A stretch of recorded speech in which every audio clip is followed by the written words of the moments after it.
बोलिए सच्चिदानंद भगवान की जय। आज मैं बताता हूँ पांडवों की उत्पत्ति। जब पांडु हस्तिनापुर से वन के लिए चले गए थे, वन में रहते हुए एक दिन उन्होंने धनुष बाण उठाया और मन हुआ शिकार करने का। तो क्या हुआ, नाम किम दम ऋषि मन बसई, कर यम नियम योग तनु कसई। काम वेग व्याप्यु सब तन में, और दिवस बिलोक लजानेउ मन में। फिर क्या हुआ, विचार किया कि दिन है, काम वासना सता रही है, तो उन्होंने हिरण और हिरणी का रूप बना लिया। यह वेद मुनि भोग बस भयऊ, और तिन पर दृष्टि पांडु की गयु। पांडु का नजर गई तो तब तरीकी ने सरसंधाना, एक बाण मारा और लगा जा करके हिरणा हिरणी में। लेकिन जैसे ही मरे उस समय वो ऋषि और ऋषि पत्नी बन गए। वो बोले, दगा दगा धोखा धोखा, किसका ये बाण करा रहा है? क्या तुम ही हस्तिनापुर नरेश जिनने धोखे से मारा है? क्या यही काम नरपतियों का, जो मुनियों का संहार करें, जो मन में आए कर बैठे, नहीं अनुचित उचित विचार करें। इसलिए तुमने ये पाप किया है, इसका फल तो तुम्हें उठाना ही भोगना ही पड़ेगा। तब राजा बोले, जो नप समर शस्त्र संहारे, तैसे ही विविध मृगन को मारे। नप के दो काम निर्दोषा, तदपि मुनीस करत कतरोसा। दोनों काम ऋषियों मुनियों के निर्दोष होते हैं और आप इसमें रोष कर रहे हैं।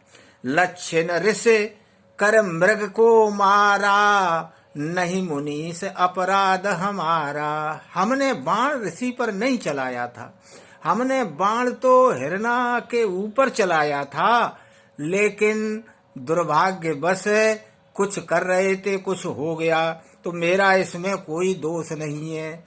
ऋषि बोले कि भोगे भोग प्राण हर लेते, तो हम तुम्हें श्राप नहीं देते। अगर मैं भोग भोग लेता, उसके बाद मुझे मार देते, तो तुम्हारा कोई दोष नहीं था। लेकिन तुमने जिस स्थिति में मुझे मारा है, इसलिए तुम्हारा अपराध है। अब तुम अपने कर्म का फल अवश्य पाओगे। राजनतीय के रमण ते, जिम हम छोड़े प्राण, त्यों तुम ही तन त्यागे हो, यह मम वचन प्रमाण। श्राप दे दी, जिस प्रकार स्त्री के संग से मेरी मृत्यु हुई है, तुम भी जिस समय स्त्रियों का संग करोगे, उसी समय तुम्हारे प्राण पखेरु उड़ जाएंगे। राजा को बड़ा भारी दुख हुआ। फिर विचार करके अपनी पत्नियों से बोले पांडु सुनो दो रानी, तुम गबनो अपनी रजधानी। सबके साथ सुखी से रहना, और ये संदेश हमारा कहना। मैं सन्यासी बन विचरूंगा, सदा ऐरनिस भजन करूंगा। इसलिए तुम जाओ, हस्तिनापुर जाओ। कुंती बोली, मैं पुर बसऊं नाथ बन जोगू, तुम्हें उचित तप हमको भोगू। प्रभा जाए कहाँ भानु बिहाई, कहाँ चंद्र का चंद्र तज जाई। मैं वानप्रस्थ बस कह रहूं, हम हूँ साधे योग, कर तप पावे परम लोक को, छोड़ जगत के भोग। हम भी आपके साथ रहेंगे, तपस्या करेंगे। ठीक है, पांडु ने साथ ले लिया। आगे जाकर के गिर सत्संग पर्वत पर पहुंच गए। एक बार ब्रह्मलोक के सत्संग के लिए ऋषि जा रहे थे। पांडु को साथ इसलिए नहीं लिया क्योंकि पांडु निपुत्री थे, संतानहीन थे। तो जब वन से ऋषि चले गए ब्रह्मलोक को, तब राजा पांडु के हृदय में एक बार भूपति मन माही, भई गलान मोरे सुत नाही। बिना पुत्र के परम पद प्राप्त नहीं होता, परम लोक प्राप्त नहीं होते। कुंती, मेरा बड़ा दुर्भाग्य है कि श्राप के कारण मैं पुत्र पैदा नहीं कर सकता। तब कुंती ने कहा, नाथ यदि आप पुत्र चाहते हो तो मुझे दुर्वासा से ऐसा सिद्ध वरदान प्राप्त हुआ है, मैं जिस देवता का आह्वान करूंगी उसी के द्वारा पुत्र की प्राप्ति हो जाएगी। धन्य धन्य तुम भोज कुमारी, तुमने बिगड़ी बात संहारी।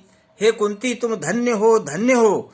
तुमने आज मेरा डूबता हुआ वंश उद्धार करने का यत्न कर लिया है, इसलिए मम आदेश शीश सिर धरऊ और धर्म देव आवाहन करऊ।